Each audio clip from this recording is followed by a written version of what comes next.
अस्सलाम वालेकुम क्लास। आज के इस लैब वीडियो ट्यूटोरियल में हम वीक 8 में हम मल्टीप्लेक्सर कैसे डिज़ाइन करते हैं with help of logic gates, वो उसके बारे में जानेंगे। तो मल्टीप्लेक्सर को लॉजिक गेट्स के साथ डिज़ाइन करने के लिए काफ़ी मेथड्स हैं, जिसमें मल्टीप्लेक्सर की आईसीज भी हैं जो हमारे पास 74LS153 और 74LS139 जो 4 to 1 और 8 to 1 मल्टीप्लेक्सर्स हैं। लेकिन हम बेसिकली आज की इस लैब वीडियो ट्यूटोरियल में हम 4 to 1 मल्टीप्लेक्सर को कैसे डिज़ाइन करते हैं और उसमें क्या क्या कंपोनेंट्स चाहिए होते हैं उनको डिस्कस करेंगे। तो हमारे पास कंपोनेंट्स जो चाहिए होंगे वो सिलेक्शन स्विचेस बेसिकली चाहिए होते हैं, और इनपुट्स और सिलेक्शन इनपुट्स चाहिए होती हैं, और एक एनेबल इनपुट चाहिए होगी। जैसा कि सिंबॉलिक डायग्राम में हमें नज़र आ रहा है कि हमारे पास 4 इनपुट्स इस मल्टीप्लेक्सर को हमने दी हैं, तो एक एनेबल इनपुट दी और 2 सिलेक्शन इनपुट दी, तो हमारे पास आउटपुट वैल्यू एक समहाउ में एक हमारे पास एक कंफर्म आउटपुट वैल्यू हमारे पास जनरेट होगी। तो क्लास इसी तरह हमने इसमें 4 इनपुट्स दे के, एक एनेबल इनपुट और 2 सिलेक्शन इनपुट्स दे के हमने एक आउटपुट वैल्यू जो है वो जनरेट करानी है। उस आउटपुट वैल्यू को जनरेट कराने के लिए हमें कुछ इस तरह का सर्किट डिज़ाइन करना होगा, जिसमें 3 जो होंगे वो 2 सिलेक्शन इनपुट्स और एक एनेबल इनपुट होगी, और 4 हम इनपुट्स देंगे ऑफ डिफरेंट वैल्यू जो उस चीज़ को एग्जैजुरेट करेंगी। तो इसी तरह ट्रुथ टेबल जो हमारे पास होगा वो कुछ इस तरह का डेवलप हो जाएगा, जिसमें हमारे पास सिलेक्शन इनपुट्स, एनेबल इनपुट्स और आउटपुट होंगी। इस तरह जो सिलेक्शन इनपुट्स होंगे हमारे पास वो 0 0 0 0 होंगी, वो विद वेरी करती जाएंगी ऑफ वैल्यू 1 0 और 1। जब हमें आउटपुट पे 0 डिस्प्ले कराना होगा तो हम इनपुट 0 को 0 करेंगे, तो हमारे पास आउटपुट पे वैल्यू 0 आ जाएगी। और इस तरह ये जो है ये फॉर डबल 0 0 जो है वो इनपुट 0 के लिए होता है। 0 1 हमने इसमें इनपुट 1 के लिए कॉन्फ़िगर कर दिया, 1 0 हमने इनपुट 2 के लिए कॉन्फ़िगर कर दिया, और 1 हमने इनपुट 3 के लिए कॉन्फ़िगर कर दिया। और जैसे ही हम इनपुट्स पे जो वो लॉजिक देंगे, तो हमारे पास जो वैल्यू है इसकी सिलेक्शन स्विचेस की वो कॉन्फ़िगर होती जाएगी, और हम जो आउटपुट पे वो मैसेज जनरेट करा सकेंगे जो कि हमने इसके थ्रू हम देना चाह रहे हैं बाय 4 to 1 मल्टीप्लेक्सर्स के थ्रू।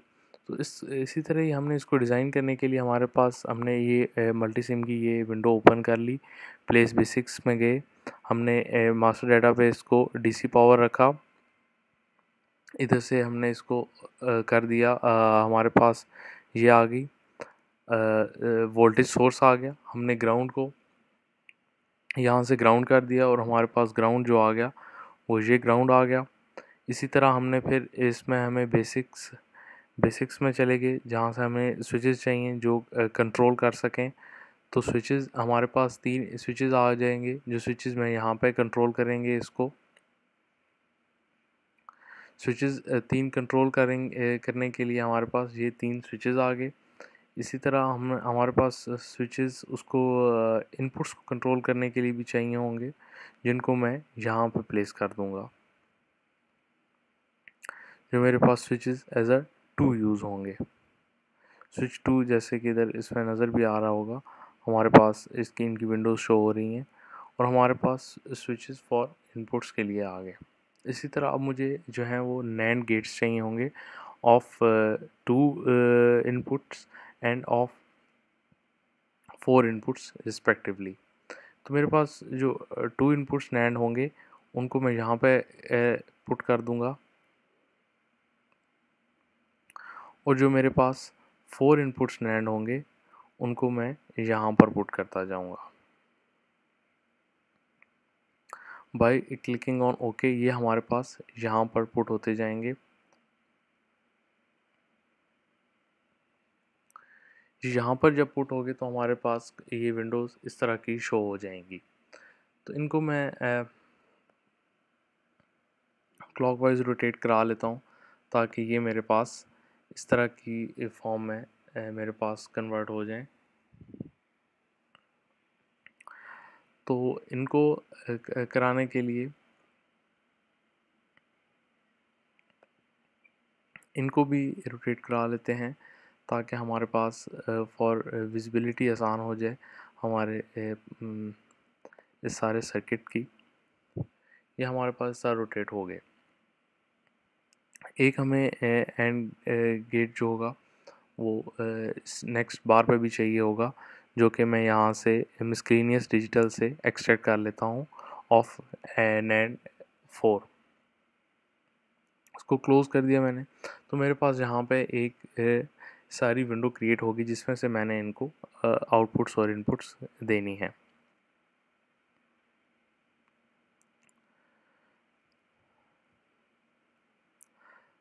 तो एक इस चीज़ को मैं यहाँ पे कनेक्ट कर दूंगा इसके साथ, ताकि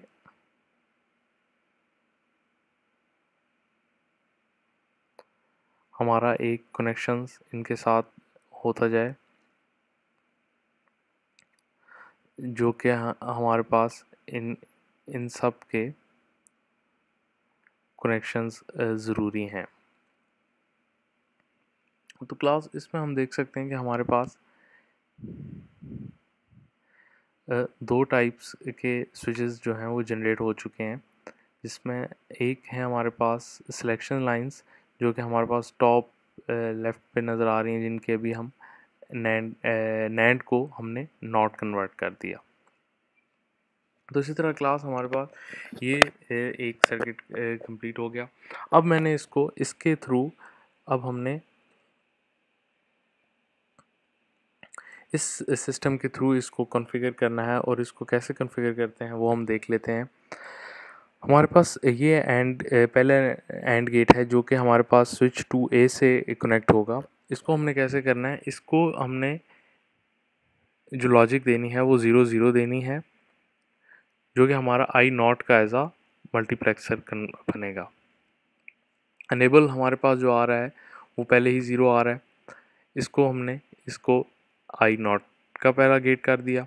अब फिर हमने I1 के लिए इसको देना है, इसको जो हमने लॉजिक देनी है वो हमने इसको 0 1 लॉजिक देनी है, मतलब स्विच 1 से इसको हमने 0 देना है, जो कि एंड गेट के आउटपुट के साथ में कनेक्ट कर देता हूँ, और स्विच 2 से हमने इसको 1 देना है।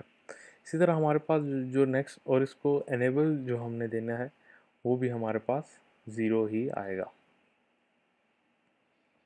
इसी तरह इसको जो हमने लॉजिक देनी है वो हमने 1 0 देनी है, इसको 1 हम वहाँ से दे देंगे स्विच से, और 0 हम इसके 2 इनपुट से दे देंगे।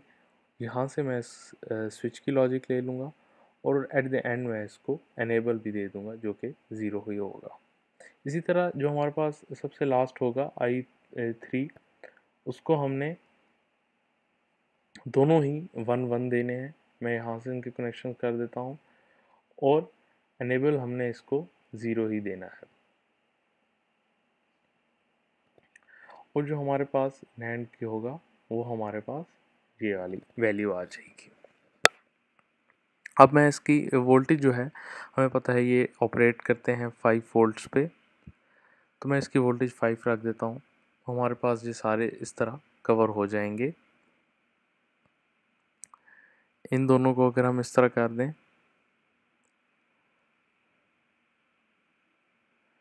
और इसको हम इसके साथ कनेक्ट कर दें, और इन दोनों को भी अगर हम कॉमन कर दें, स्विचेस को हम कॉमन कर देते हैं, क्योंकि इनको हमने कनेक्शन जो है वो एक ही देना है 5 वोल्ट का।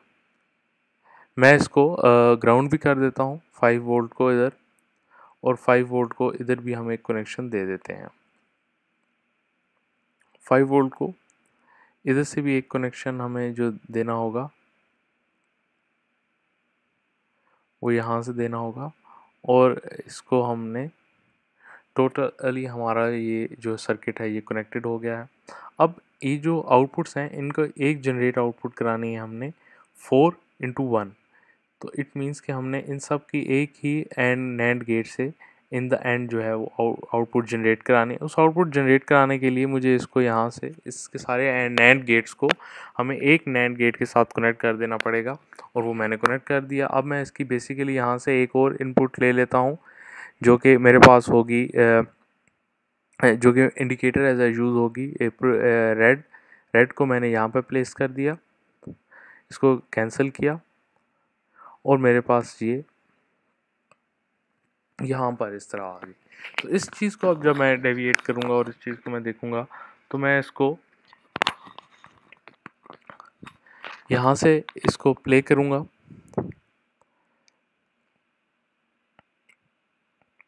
प्ले करेंगे तो हमारे पास ये I0 की भी ज़ीरो फॉर्म आ रही है, और जब मैं इधर से I0 को 1 करूँगा तो भी हमारे पास ये इसकी फॉर्म 0 आ रही है। इट मीन्स कि हमने इसका ये ऑपरेशन जो है वो एक परफॉर्म कर लिया, जिसमें हमने इसकी आउटपुट वैल्यूज़ जो हैं वो चेक कर ली। इसी तरह इसको हम